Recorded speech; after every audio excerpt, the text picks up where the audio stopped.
Right. Yet again, some more annuity problems. Again, that annuity is just making that payment every single month. How much is that payment worth? Or something, anything that's a regular schedule thing. Maybe it's quarterly or annually. Right, this formula is going to be slightly different. It wants to know what our annuity is worth right now, the present value of the annuity. Notice it does have a negative sign up here in the exponent, so be very careful. Don't forget that. It's easy to ignore there. All my other letters stand for the same thing. That capital R is still that occurring payment or deposit. And P is the present value. We called it principal before, but it means the same, like what's going on right now. Yeah. So here's an example. Find the present value of an ordinary annuity. We're going to deposit this monthly for 7 years, and they give me my interest rate compounded monthly, so N is 12. So my R is 8,345. Using this formula, oh, here it is. 1 minus parentheses, 1 plus the interest rate divided by, it was compounded monthly, so 12. Close those parentheses, keep the negative sign. Negative N was 12, and for 7 years. Really careful, typing it in. You're going to type in the entire numerator, all the way over here, including that 1 right there. All that numerator gives you this crazy decimal. Type in the entire denominator. Get that crazy decimal. Do not round.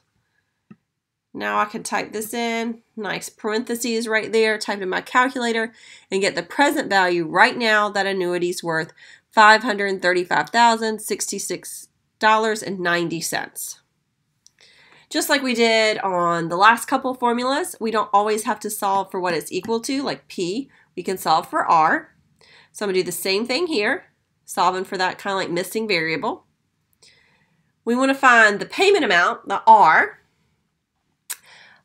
If we're depositing semi-annually, so N is 2, T is 15, here's my interest rate, and they tell me the present value.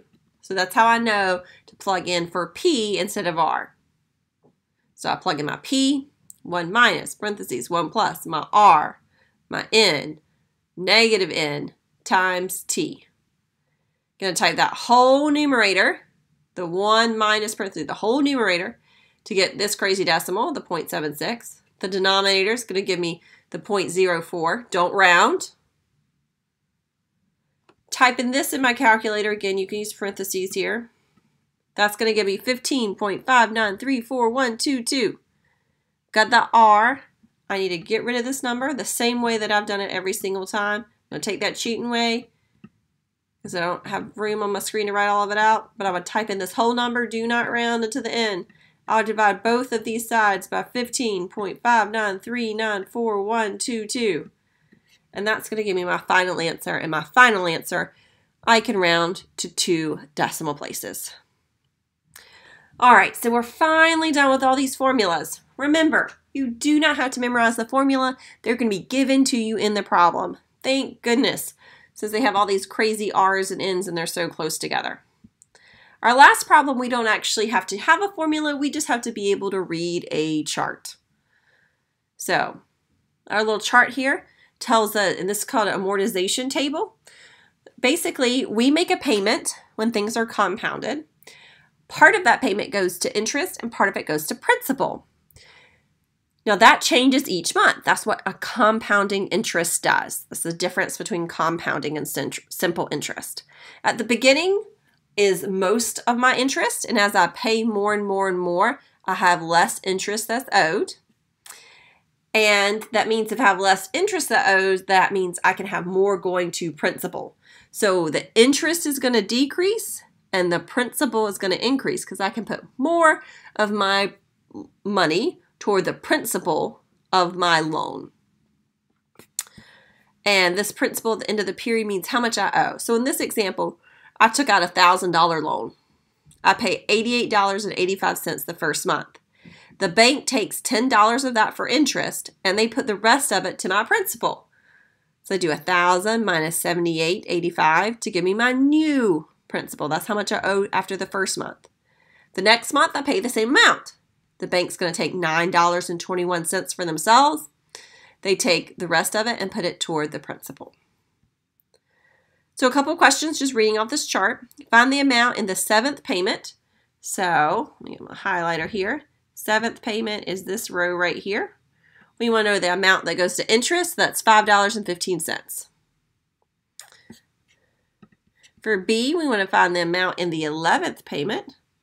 So here's my 11th payment. That's used to reduce the debt. Interest does not reduce your debt. Interest is just money for the bank when we're dealing with a loan.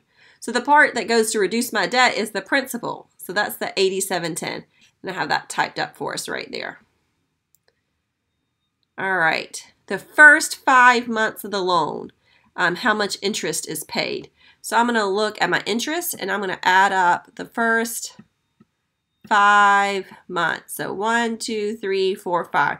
So if I add up all of that, 10 plus $9.21 plus $8.42 plus $7.61 plus $6.08, I get $42.04. So add that up. And then last one, how much is still owed at the end of the 10th payment? So here's my 10th payment. I paid $88.85 as always. The bank took out $2.61.